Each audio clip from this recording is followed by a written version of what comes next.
Okay. So number 12. If due to some unavoidable circumstance. Okay, so let's see. There is a commentary on unavoidable circumstance. Let's see, what is it? There is he's too weak to go to the synagogue, or he will suffer a financial loss if he does so. Financial loss here refers only to the actual losing money that one had. One who will not lose money, but will be prevented from making a profit by praying with the Minyan, still obligated to go. Mishnah Bruna. Okay, so I think it's like the difference between an employer who will lose out if he'll be fired. Okay, you're taking this break, you're going to the shul, things like that. Versus, let's say, a businessman who can actually close his shul, go pray. Probably, yeah. That's exactly the we're going to explain, but let's read a little further, and we're going to explain.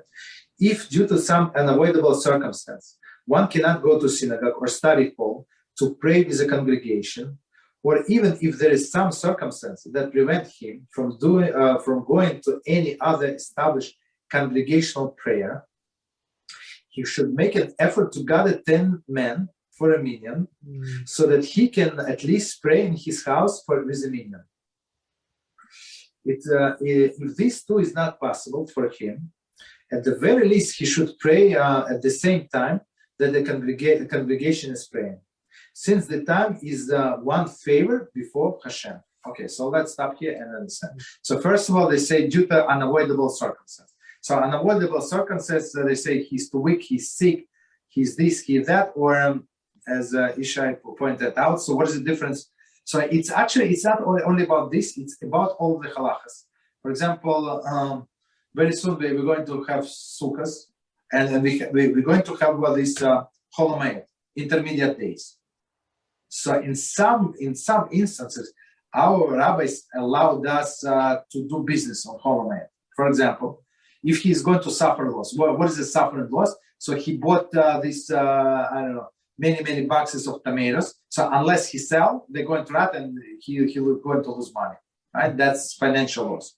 But if there is a deal, and if he's going to buy tomatoes and he's going to sell them after the holidays, and if he does not buy them now, they're going to sell to somebody else. So this is not considered financial loss. That's prevention of the profit, which is two absolutely, as the Shai told us, two absolutely separate things, right? So financial loss meaning that you have money or you have merchandise, and unless you act right now, you're going to lose. So Kitzur is very straightforward. You have to go to synagogue, right? Go to this minyan, go to the another minyan. For example, there is always the way I see it, right? If you live in a place where there are many synagogues, so if you cannot make to your own minyan, there is always the first minyan that started before the sunrise. Go to that minyan. Okay, maybe it's going to take a little longer time, but you can gain, I don't know, an hour, 2 hours, like that depends, right? So there are always solutions, right? So or they say if he cannot go there, try to organize a minyan in your house. Okay, so if you're the way I see it, if you're such a big businessman, right, and you say, guys, please come to my house 6 a.m. when I was 5:30 a.m. and guess what? I'm going to feed you such a beautiful breakfast. You never had such a breakfast before. You understand? So people are going to come. People are going to come and they're going to give it to go. Let's say he spends $300. Let's say, I don't know, like for a beautiful breakfast. Okay, people are going to come. So it's because of the money. So if he has money, he has to spend money because there is big advantage to pray with the minyan. Wow. Okay. So all right. Or they say if you cannot do even that, so pray at the same time. When congregation prays.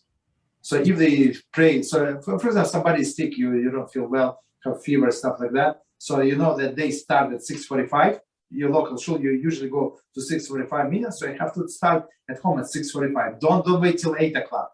Start, because there is still connection between you, even though you are in your house and shul is where it is. You still have connection to that shul, spiritual connection. Continue, almost done.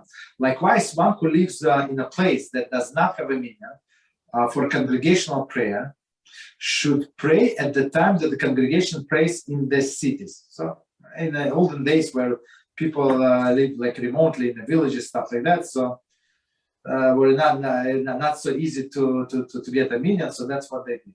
Okay.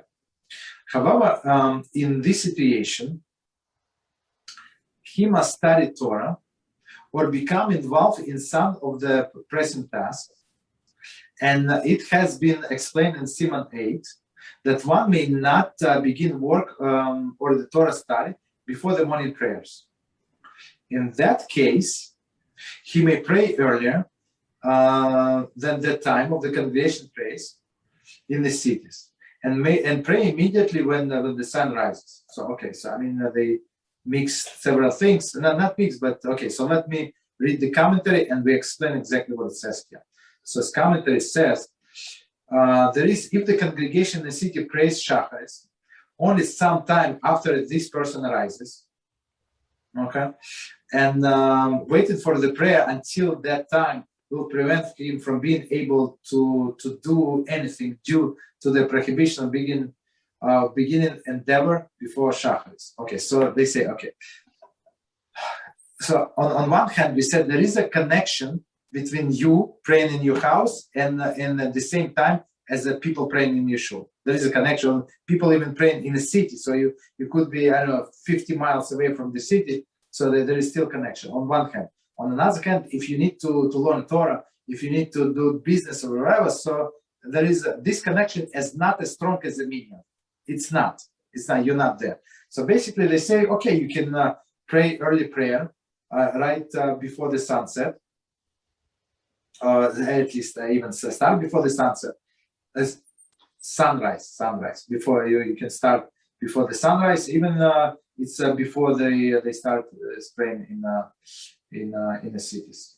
Okay, there is no problem. Okay, so we can stop here.